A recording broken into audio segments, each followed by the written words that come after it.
Tratar agora da posse de Magda Chambriard, oficialmente hoje, ela tomou posse como presidente no comando da Petrobras, a segunda mulher na história da empresa a ocupar essa posição. Ela defendeu a abertura de novas fronteiras exploratórias de petróleo, prometeu rentabilidade aos agentes de mercado e, principalmente, alinhamento com o governo. Reportagem de Rodrigo Monteiro. O presidente Luiz Inácio Lula da Silva disse que a petroleira sofreu uma tentativa de desmonte e que não deseja que os acionistas tenham prejuízos, mas que a empresa tem um papel social a cumprir. Com o falso argumento de combater a corrupção, a Operação Lava Jato mirava, na verdade, o desmonte e a privatização da Petrobras. Se o objetivo fosse, de fato, combater a corrupção, que se punisse os corruptos, deixando intacto o patrimônio do nosso povo. Aqueles que defendiam, o fim da Petrobras, é os mesmos que abriram 400 empresas de importação de gasolina para o Brasil. Ninguém quer que a Petrobras seja uma empresa deficitária, que ela perca dinheiro, não. Eu quero a Petrobras uma empresa lucrativa. Quanto mais lucro, mais investimento e mais imposto vai pagar. Magda prometeu uma gestão que terá como norte a reposição das reservas de petróleo, por meio de novos esforços exploratórios, a descarbonização de processos industriais e a inclusão de fontes renováveis de energia no portfólio da companhia. Alguém tem que financiar essa transição.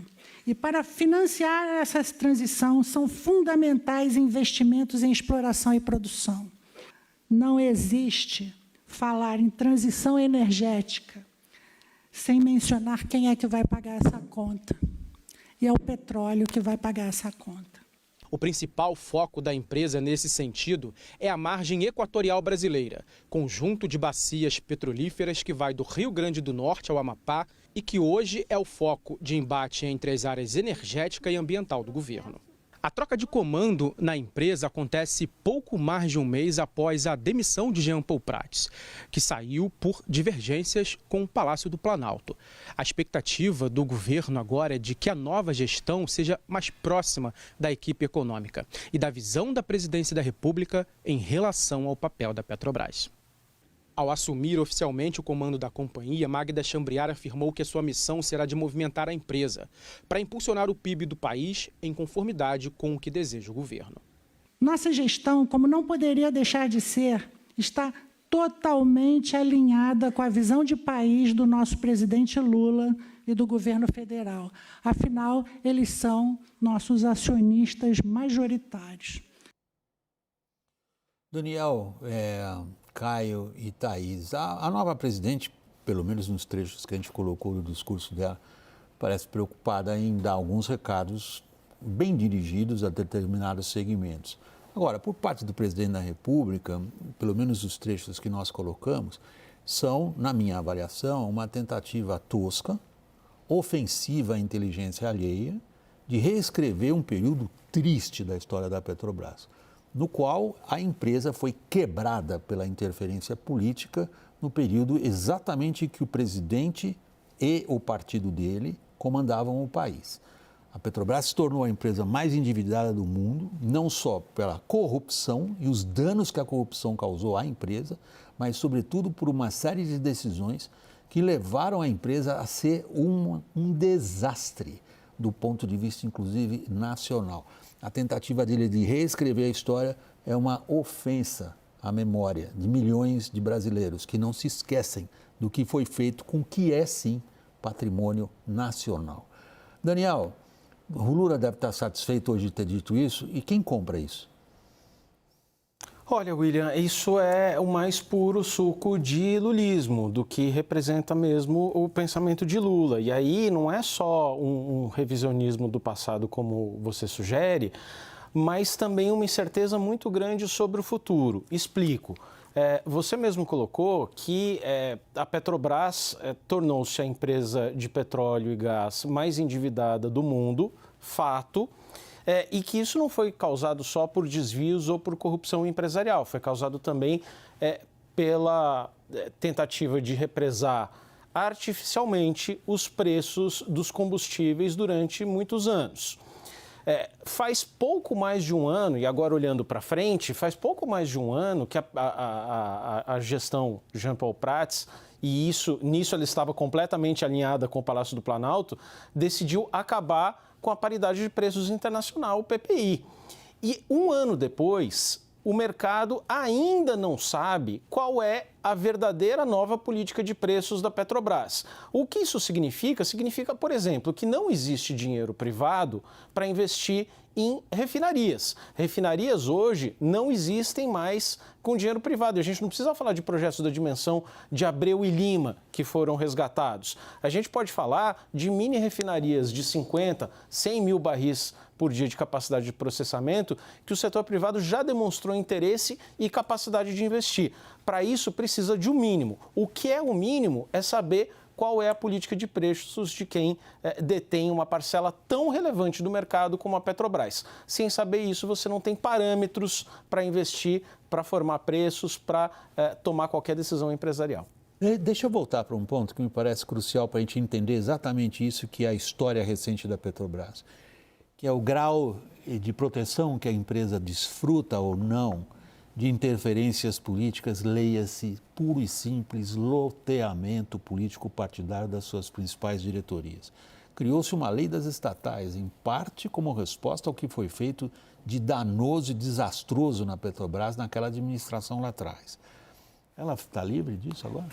Não, de certo modo, William, toda essa transição, da forma como ela tem sido feita, está permitindo que se aflorem ali e sejam descobertos os interesses que estavam por trás justamente da troca da saída do Jean Paul Prats para a entrada da Magda Chambriard, né? Hoje, inclusive, a gente apurou, publicamos no nosso site uma história do ex-presidente da Petrobras, o José Sérgio Gabrielli, virou consultor de uma empresa de energia baiana, né, da Bahia, chamada Quinto Energy. Aí a Fernanda, nossa editora, colocou, está no nosso site essa história. E o que é? Essa empresa quer vender projetos para, ao fim e ao cabo, desenvolver energia eólica, hidrogênio verde e por aí vai. Na gestão anterior, isso chegou lá na Petrobras, entrou na Petrobras, foi encaminhado para a diretoria do Maurício Tomasquim, que foi mantido, mas nunca foi uma prioridade, né, esse encaminhamento todo. E agora tem uma expectativa, pelo que eu levantei ali com gente da Petrobras, de que com a mudança, ou seja, saiu quem resistiu ao projeto e entra quem pode ver com bons olhos esse projeto, e tem uma expectativa de que essa empresa consiga fechar contratos com a Petrobras. Lembrando que o Gabrielli foi um dos que operaram, um dos consultores, vamos dizer assim, do Lula, nessa substituição do Jean Paul Prats para a Magda Chambriard. E tem uma outra apuração que a gente trouxe essa semana aqui também, bem brevemente, da influência do João Vacari, o ex-tesoureiro do PT, em todo esse processo, em algumas indicações também. Uma especificamente na mudança do jurídico da Petrobras, também de novo, na saída do Jean Paul Prats para a Magda Chambriard foi trocado todo o jurídico. E por quê? Qual que era a tese que eu levantei que o Vacari vinha defendendo nos últimos meses para que a Petrobras adotasse? Uma mudança na tese jurídica dos processos que a Petrobras é alvo de ação de improbidade pelo Ministério Público Federal em razão da Lava Jato, né? A Petrobras sempre se colocou como vítima de executivos inescrupulosos. Até foi mesmo. Isso. E até como uma estratégia contra as ações de acionistas minoritários, milionárias, né, indenizações dentro e fora do país, contra tudo que a Lava Jato revelou. E o Vacari vem defendendo essa mudança da tese jurídica, tendo por base as decisões do Supremo Tribunal Federal. Então, isso está em curso. Que anulou isso, provas e acordo. E o jurídico foi praticamente o primeiro a ser trocado. Esses advogados que vinham defendendo essa tese, que já vinham das gestões anteriores. Thaís, a partir do que disse a nova presidente, ficou mais ou menos claro para você que tipo de estratégia que ela vai levar? Por exemplo, quais são as principais decisões estratégicas da empresa e como financiá-las? Ela prometeu hoje rentabilidade que o mercado espera e em alinhamento total com as diretrizes do governo Lula. É impossível isso acontecer, porque investir em fertilizantes perde dinheiro, investir em refino perde dinheiro, investir na indústria naval perde dinheiro. Então, é uma questão matemática, óbvia. Não dá para fazer o que o governo Lula quer e garantir rentabilidade para os acionistas. William, a ação da Petrobras chegou a ser negociada abaixo de R$ R$ no auge da ponta final da Lava Jato e um pouco antes da saída de Dilma do governo. Hoje, o preço-alvo dela é de R$ 47 a ação, ela está sendo negociada a 30 e poucos reais, 35, hoje fechou a 36 ou 36 reais, exatamente. Então, a Petrobras, como ela é uma empresa gigante, ela é excelente naquilo que ela faz de melhor, que é a exploração. Tem a tecnologia invejada pelo mundo inteiro, ela é capaz, exatamente, ela é capaz de entregar aquilo que ela é capaz de fazer. Mas ela, diante dessa diretriz e do controle de preços, que o Daniel lembrou que a gente não sabe qual é a política, a Petrobras é monopólio, portanto, ela induz a formação do preço do jeito que ela quiser. Sabe a minha impressão, William? O que muda? Chambrear nessa posse, uma posse que o presidente não ia, acho que há 12 anos, uma última vez que um presidente da República participou de uma posse do presidente da Petrobras, 7 ministros de Estado ali, ou seja, Brasília desembarcou ali no Rio de Janeiro. Muda primeiro, muda menos a estratégia de investimentos e quais negócios serão feitos, porque o plano estratégico já foi aprovado e é isso que está ali, né? Fertilizante, indústria naval, recompra de refinarias e por aí vai. Mas muda quem comanda o negócio. Para mim é muito claro isso. Brasília / Palácio do Planalto, / Ministério de Minas e Energia, Alexandre Silveira e Rui Costa, da Bahia, né? Lembrando, o Gabriel é baiano também, e a empresa que tenta entrar lá é baiana também. Muda quem está comandando tudo isso aí. Os fluxos, os contratos, as interferências, os rumos da companhia.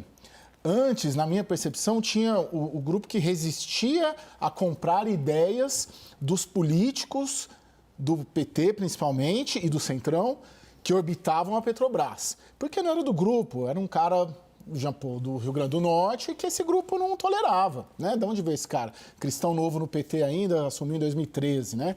O PT. E agora os negócios continuam sendo os mesmos, porque fábricas de fertilizantes estavam sendo tocadas, recompra de refinarias estão sendo trocadas, projeto da indústria naval já estava sendo tocado. O que muda agora é quem comanda o negócio. Daniel?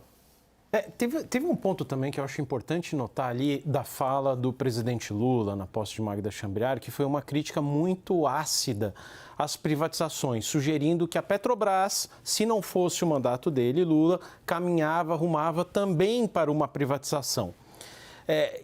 Isso revela um pouco de um conceito que tem se espalhado no governo, que é uma má digestão de privatizações que foram feitas, como a da Eletrobras. Lula e o governo se dedicaram mesmo a tentar revisar a privatização da Eletrobras no ano passado, mas também um episódio mais recente, que é agora o que está atravessando o Rio Grande do Sul, quando você tem um problema ali no aeroporto Salgado Filho, com uma gestão alemã da operadora aeroportuária Fraport.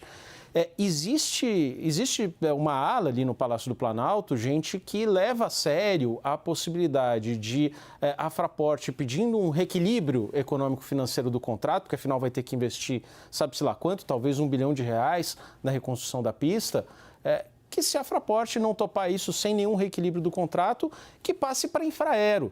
Como se isso acontecesse sem a menor consequência.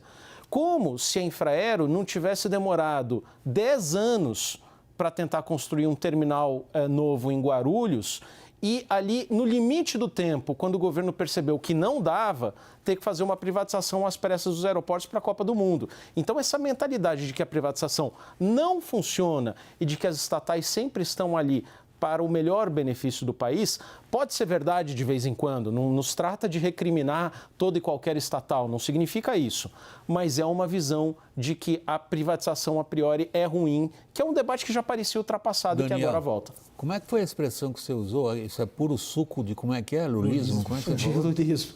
Puro suco de lulismo. Eu acho que tinha bastante suco de lulismo nesse contexto que você está levantando, quando no discurso que ele faz hoje na posse da nova presidente da Petrobras, ele coloca a Petrobras, que na visão dele não serve a fins sociais, com a Vale do Rio Doce, cuja privatização parece que nunca lhe desceu pela garganta. Ele usa a Vale do Rio Doce como exemplo de que privatizações não atingiriam fins sociais. E a Petrobras, nas mãos dele, Lula, ele se coloca como um soberano absolutista. É exatamente isso. serviria a fins sociais. Perdão, Thaís. Ao citar a Vale e a Eletrobras, acho que é muito isso que você disse, ele não engole essas duas operações e a gente sabe que continua existindo uma pressão muito forte para que o governo volte a ter uma cadeira ou um peso maior nas decisões estratégicas dessas companhias, o que é um completo absurdo. Mas, são várias as companhias brasileiras que são muito parecidas com a Vale em outros setores de commodities, na mineração, no celulose, outras grandes de agro, em que tem famílias importantes como sócias majoritárias, mas que elas não podem não passa pela cabeça delas impor aquilo que elas acham como estratégia para a empresa, porque é perder dinheiro, é rasgar dinheiro, na verdade, que pode acabar pode acabar sendo o que vai acontecer com a Petrobras. Vai de novo rasgar o dinheiro. E não é do acionista milionário, não. Tem muito acionista pequeno na Petrobras que perdeu praticamente toda a sua poupança quando as ações foram a R$4. Thaís, começando por você, obrigado, querida, boa noite. Igualmente, Daniel, muito obrigado, boa noite para você em Brasília, ao Caio aqui ao meu lado, numa bancada.